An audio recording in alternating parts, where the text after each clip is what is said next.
Well, lots of festive blankets behind me for this. I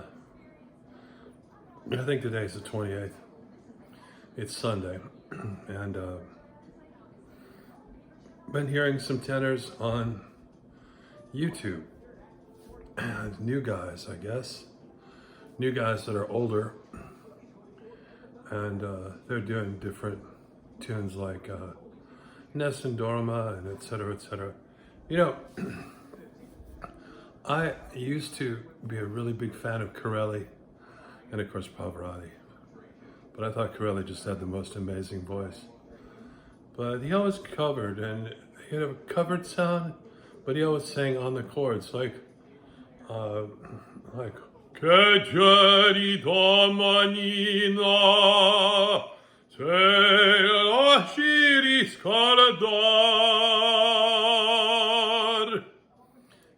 It was always a certain amount of tension or tonus on the chords, and it was very thrilling in the high notes and the middle notes, but that really wasn't my tone, and so I developed a different style, a different way of getting there. Everybody does what they have to do. He was very unique.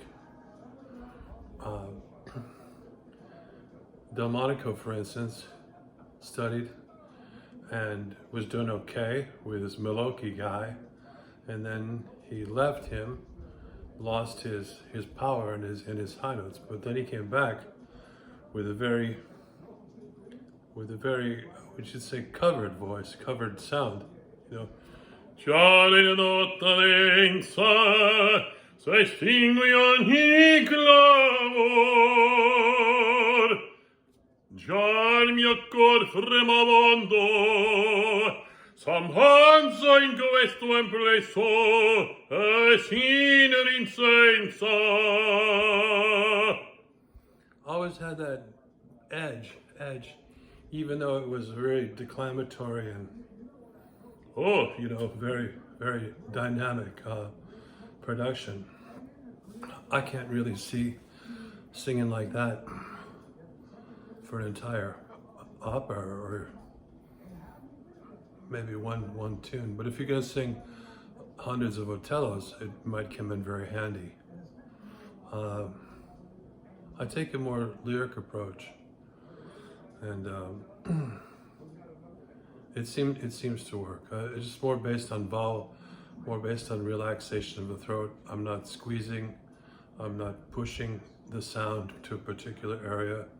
I'm not hum singing like some Spanish tenors. You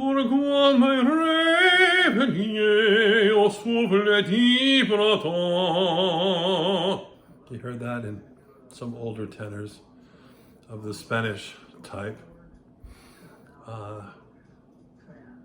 I don't think a hum voice is this humming that they do in exercises, I think is very, very bad. It teaches you a bad habit. You want to be open, you want to be saying words, you don't want to be humming. And humming puts stuff behind your nose or in your nose, and it can lead to a constant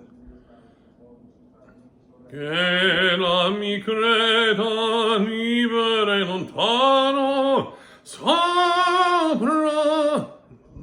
You don't want that.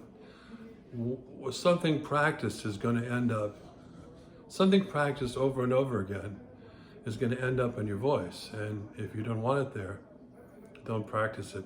A lot of teachers will have you practice an extreme exercise, hoping that you'll come over and you'll get somewhere in the middle. I remember for Metropolitan auditions one year, I sang something, maybe I think it was something like, I don't know, maybe Una Furtiva or something, you know. And the first year I was like, non chiedo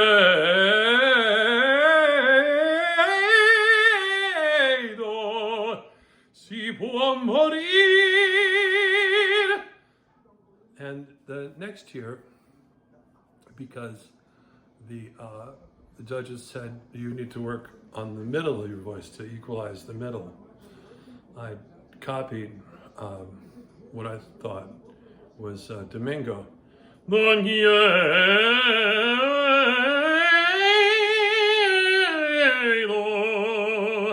Si può morire.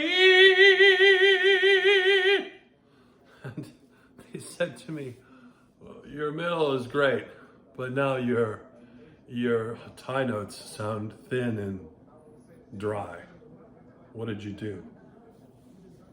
And I said, well, I didn't, you don't get to answer them, because they're not asking, they're just saying rhetorically, they don't really want to know.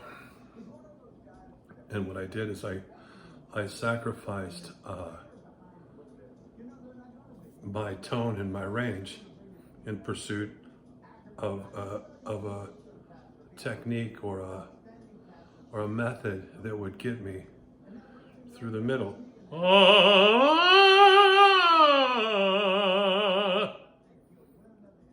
Not a good tone, but some teachers like that because they say, oh, well, that's singing with the mask, that's singing very, very open.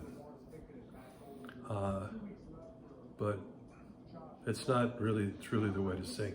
If you're singing that way, I think you're not really showing your true voice. You're just you're putting your voice in a place that it's just it's a stylized thing rather than your true voice.